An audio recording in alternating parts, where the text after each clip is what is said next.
This is a 3D breakdown of the pectoralis major, and this is just the thoracic region. So you see it all the way down from the pelvis all the way up to the neck. So let's take a look at, let's zoom in. Let's zoom in. I'll bring up the chat again if there's a lot of questions. And let's take a look at the pectoralis major. Okay. Musculus pectoralis major. So what this image is showing are the three parts of the pectoralis major. So you see here, there's really no upper and lower chest. It's not upper and lower chest. You have three attachment points. You have one in the clavicle up here, and the clavicle is, let me see if I double click. Oh, I'm clicking the wrong window. All right, so this is the clavicular head. There's one area that attaches to the clavicle. There's one area down here, the sternal head, that comes from the sternum. And there's one abdominal. All right, the one abdominal head. So you have fibers down here that actually attach in the abdominal region. So you do have some fascial connective tissue, which is interesting, which is why it's a good idea when you do chest dips, for example, to get some more protraction with the scapula. And if we come over here, this is the most important aspect of the chest. When you have an origin and an insertion of a muscle, which you always do. You always do. A muscle has an origin and an insertion, and a muscle contracts towards the origin. So these 3 points that you see here, these 3 points are origins of the pectoralis muscle. So where it pulls on the arm, it pulls the arm towards those points. So the clavicular area at the top, the clavicular area up here, back up a little bit, that pulls up towards the clavicle. It pulls up towards that circle. The sternal head pulls straight across to the sternum, and the abdominal head pulls a little bit down with some internal rotation.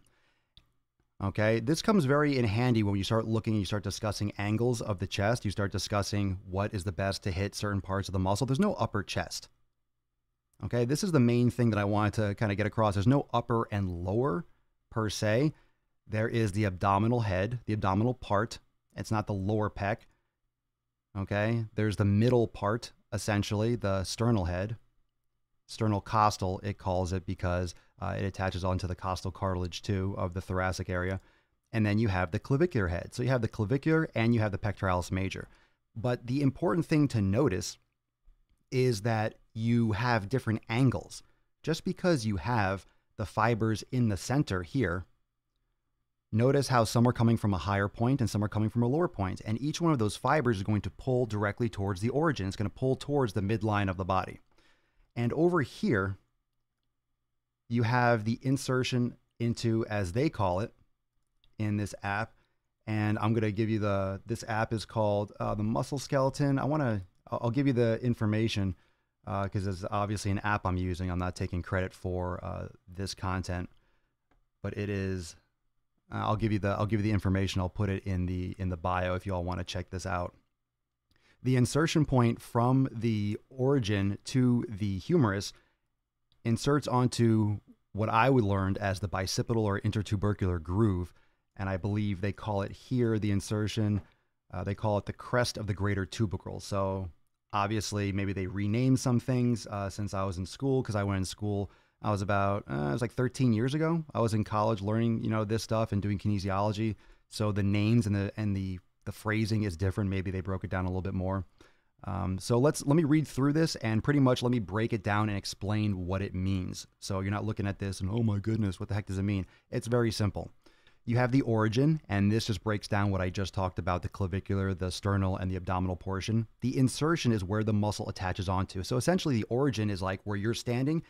The insertion is where you're reaching out and grabbing. So the chest muscles are starting at either the clavicle, the abdominal region, or the sternal region, and reaching out and grabbing onto the arm and just pulling it in the direction of the fibers as you see. The clavicular portions are pulling more superiorly, the abdominal are pulling more inferiorly, and the sternal is pulling medially. So it pulls the arm to the front, and this is where we get the actions. Okay, at the bottom you see the green dot. This is where we get the actions of the muscle, which is really important. The innervation, who gives a shit about the nerves? We don't care about it. It obviously is the reason why the muscle contracts, but there's no reason for you to learn that, okay? I don't keep this in my brain, and it's not really important for our purposes. The action is where this becomes important. So once you look and you see the muscle and you learn how the muscle actually looks, then what you can do is you can tell the action of the muscle. You're going to be able to understand and kind of infer what the action is. So you see there's some fibers pulling from the top, there's some fibers pulling straight across, and there's some fibers pulling lower. So this makes sense for what the arm is going to do. And as you're going to learn, it is going to pull the arm forward. I mean, think of a push-up, think of a bench press as pulling the arm forward, which is shoulder and arm flexion. It is also going to pull the arm towards the center of the body. Think flies, think what your humerus, your upper arm does, to think what your biceps do. I mean, the brachial region. So the humerus, it pulls towards the midline. So it's going to pull the humerus towards the midline of the body, which is also known as adduction. It's adding to the body. It's pulling it closer to that center line. And you're also going to get internal rotation. And I believe this app calls it medial rotation, same thing. And the reason why it gets rotation is you could see right here. Let's zoom in to this portion, okay? And I'll rotate this. See how it attaches to the front, but also a little bit to the sides, right? See that, how it kind of wraps? It kind of wraps around here. Okay, I'm just going to rotate this again. So it's not attaching directly to the front. It's kind of like wrapping around the side of it. So when it pulls, it spins the arm, and that's that internal rotation. Okay, does that make sense? Just drop some comments if you're, because I can still see your comments. All right, so notice how if we turn, see how it's wrapping around. Okay, it's not directly right in the front of the arm. It kind of hooks around the arm. So when the muscles contract, it spins the humerus. So it causes internal rotation.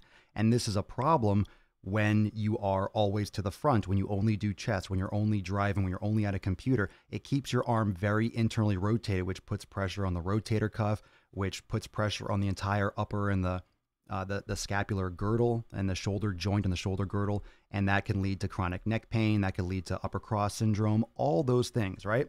So I hope this, this demonstration, you understand the chest a little bit more. And look at those 3 dots, okay? Let's take a look at those 3 dots. This is how the muscle contracts. It's reaching onto the arm and it pulls exactly in the direction of the fibers. It's not magic, it's science. This is not magic. This is science. And I should have put the name of the app as an overlay. I'm gonna try to do that right now while I'm talking. So that way I can put it, because I do want to give, I mean, obviously this is not my program. I'm just explaining it. Let me just see if I can bring up the name. That was one thing that I forgot. One thing that I forgot to put up there. So I'm not trying to steal content, of course. I'll bring it up. Muscle anatomy. If anything, I'll just put it in the info, and that'll be better. And this is actually available, I believe, on the site. It was available on your phone too. You can get this on your phone. This is actually, and it's also a Mac app. So I actually downloaded this app as a Mac app, and then you have to unlock. So it's a paid in-app purchase. So I believe it's like, I want to say $14, $13 or $14, and you unlock everything. Otherwise, you only get a couple sections. So it's super cool, and you can spin it, you can zoom in, you could do different layers and things of that sort. So we're going to be using this for our Muscle Monday breakdown. Okay, but what I want to just remind, and I'll put that in the description, in the video description, just because, and then I'll put it as an overlay next time we do it. So the pectoralis major. So look at the angles. Look at the angles of the fibers. So the clavicular portion, you could see how that will pull the arm more upwards, right? It'll cause more arm flexion. It'll pull the arm more from, let's say you're doing an incline fly, that will work more. On an incline movement, that will work more. As long as the muscle, and that's why cables are effective, that's why changing the angle is effective, because when you change the angle of the exercise, it will target certain fibers over the other.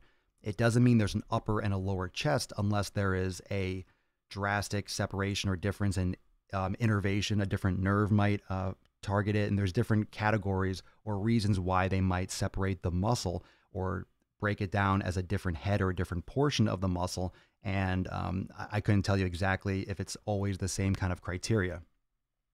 So yeah, and definitely there's a lot of apps out there, so you could just look around, but these are available, and these are usually very medical. These are obviously used for kinesiology classes and for medical school. So Usually they do cost, but it's not too much. And just amazing how like a few years ago, these kind of things would be hundreds or thousands of dollars.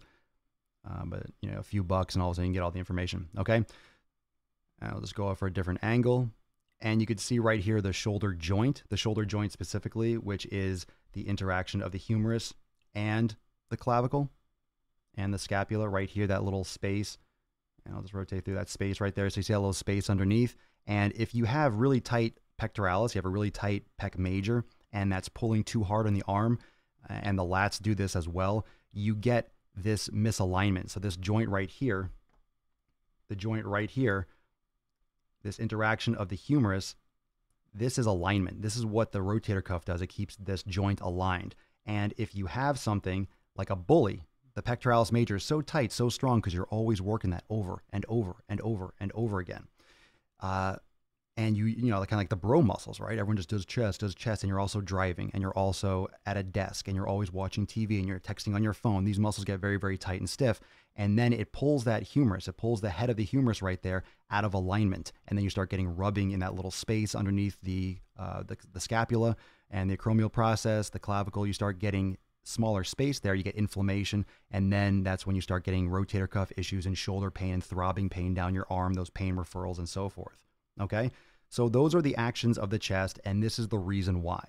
It's not magic. Oh, I wonder what the chest does. What this kind of content, fam, this kind of content allows you to be creative.